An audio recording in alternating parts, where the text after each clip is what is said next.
Good morning, friends. Today is our last day in it's personal study on Zacchaeus, and we're looking forward to jumping into an Advent study for the next couple weeks, starting next week. So we hope that you will join us for that. So today we're talking about it being personal because Jesus knows our potential. So last week we talked about Jesus loving us no matter what. And I think part of Jesus loving us no matter what is the fact that he sees not only who we are now, but who we could be. And so on one hand, I think that it's cool that people can be different people. And on the other hand, I think it's kind of weird, and strange that people can change. So people believe in others to be able to change. We believe that until we don't. Sometimes we're like, the bad traits come out in people and we're like, they're always going to be like this. They're never going to change. And I think sometimes we think that about ourselves. I don't know how many times I've heard people be like, well, that's just how I am. God made me that way. That's just how I am. Or we kind of feel like there are certain things about us that are like powerless to change. And we just think that maybe sin patterns we have or negative aspects of our character are just never going to change. And one thing that I've learned through studying the Enneagram is that the best thing about us is also the worst thing about us. So the thing that God created us to be has been distorted just enough by sin to become the worst thing about us. And so sometimes we think that worst thing can't ever change. And Jesus comes to say, that's not true about you, and that I have the power to change who you are, what you care about, and how you live in this world. And so I think as we think about Zacchaeus in the story, despite all that Zacchaeus had done, and the stealing and just the not great person that he had turned into, Jesus shocked the crowd and went to Zacchaeus' house. Of all the people he could have chosen, that's where he went. And in Luke, we'll go back to Luke chapter 19 where we've been the past couple weeks, but in Luke 19:7 it says, all the people saw this and they began to mutter, he has gone to be the guest of a sinner. But Zacchaeus stood up and said to the Lord, look, Lord, here, and now I give half of my possessions to the poor. And if I have cheated anybody out of anything, I will pay back 4 times the amount.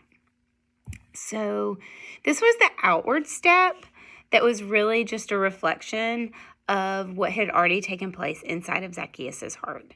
So his outward step was saying, I'm going to give back all that I've taken. But God had already done a work inside of him to change him. And one thing I love about Jesus is he wants to change us from the inside out, not the outside in.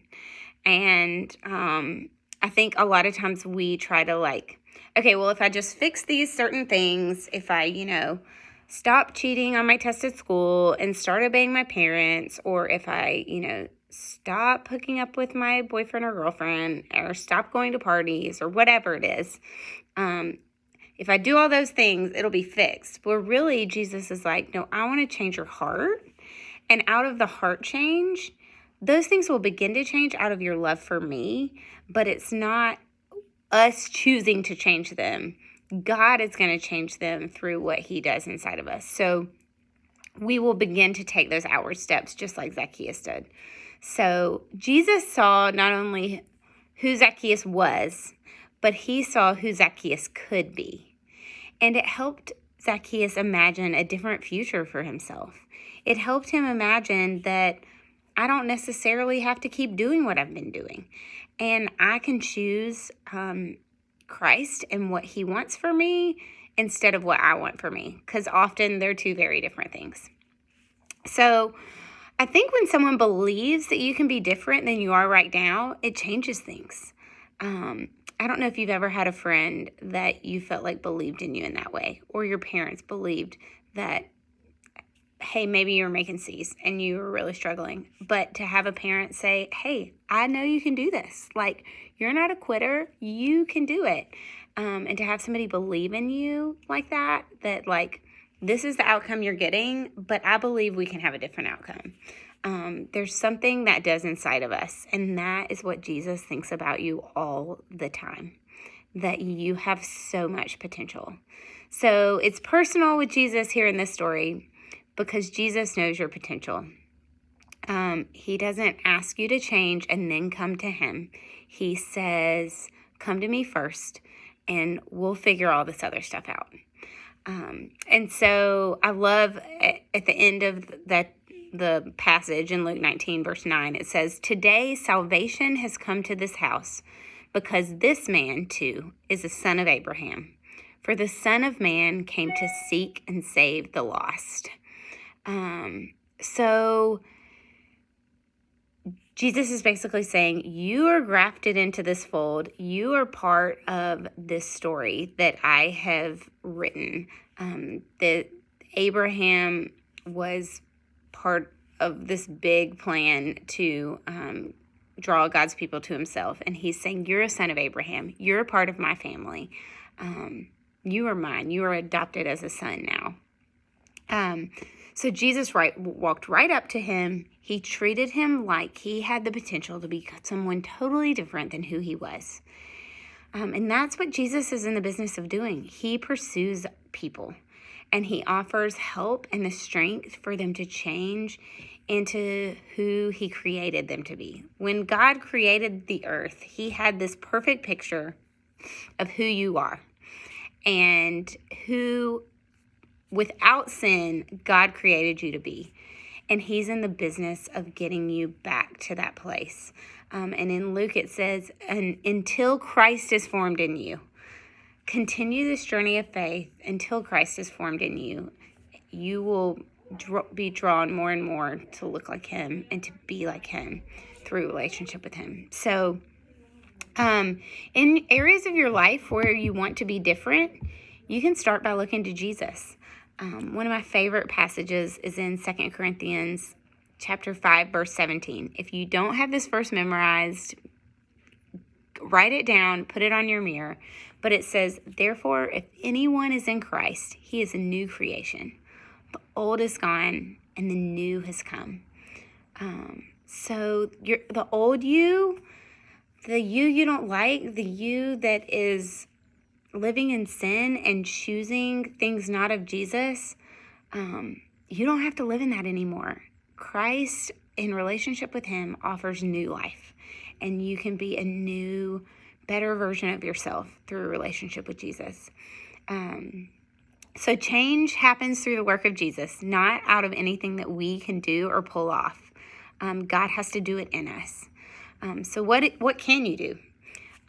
You can believe that we can change, and you can believe that others can change.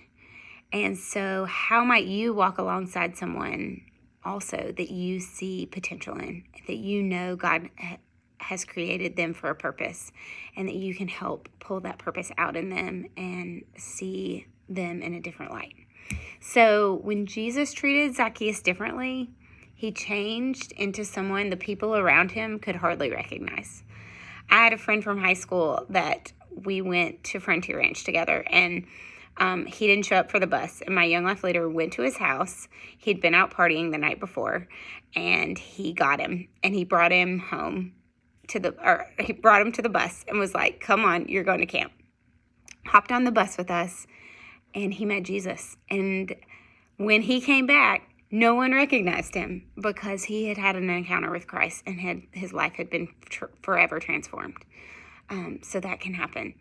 And making a change is much more likely to happen when we have support. So Joey probably wouldn't have changed unless his Young Life leader was walking alongside him. So who in your life is walking alongside you? Who in your small group? Who in your campaigners group? Who are you doing life with that you can help them change and they can help you change to walk and be more like Jesus? So Jesus sees your potential, and he wants to bring that out in you. So don't forget this week, the old is gone, the new has come, and to live out of the new life that Christ offers us. Y'all have a great morning.